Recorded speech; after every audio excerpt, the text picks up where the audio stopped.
Tiger Woods, Russell Brand, Michael Douglas and David Duchovny have all reportedly suffered from it.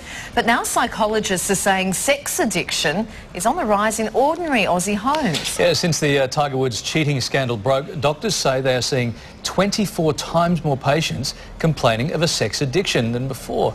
Now, addicts say they recognise the same behaviour as Woods, and partners were prompted to check on suspicious actions, leading to a trip to the psychologist in many cases. Oh, so for more, we're joined by psychologist Dr. Ellwood-Clayton and sexologist and relationship expert Nikki Goldstein. Good morning, one and all. Bella, we'll start with you. In the past, sex addiction, that was seen for, Hollywood, for the rich and famous. But what about ordinary clients, ordinary folk? Are you seeing more being treated for sex addiction, as the figures seem to indicate? Right. Well, we are seeing an increase of cases to do with sexual addiction. But the question to ask is this a blanket label where if you don't feel like being faithful, then you can use this? Or is it something much more complex and to do with not the ability to be able to control your desires? The jury's still out. Okay. Bella, do you think the well-publicised cases of sex addiction, we're talking Tiger Woods, David Duchovny, have contributed to the rise in this sort of stuff? Well, what they have contributed to is a rise of the term. They've popularized sex addiction. So, if you happen to be having a trouble being sexually monogamous, you can wave the flag of addiction. That said, people do sometimes really suffer with not being able to control their sexual desires. So in a sense, these big media stories do legitimize their situation. Okay. Nikki, doctors have said that since the Tiger Woods scandal broke, wives have been recognising symptoms in their partners. Now, I don't know what they would be necessarily, but is this a good thing that wives are picking up on this? I think it's a good thing that it's shining light into such an important topic because it is a difficult conversation to have with a partner, but it's also one that's very important to have. However, wives need to be very careful when self-diagnosing or diagnosing their partners as a sex addict because it may just be an imbalance of sexual desire, which is something that's completely normal. Do many women get treated for sex addiction, or is this exclusively in the male domain? Well, it's not quite exclusively in the male domain, but men certainly do face it more so than women. However, what we're seeing is, as the rules cross-culturally become less stringent about female sexuality, there's a lot more variation about female sexual behaviour. Okay.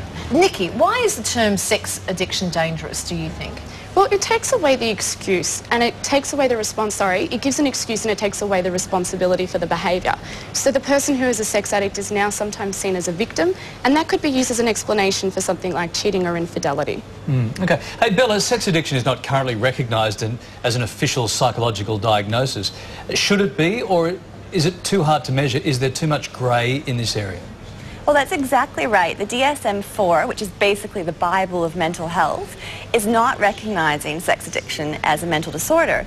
And until they do, I'm not convinced. I think really there needs to be a lot more case studies and research before we can say one way or the other.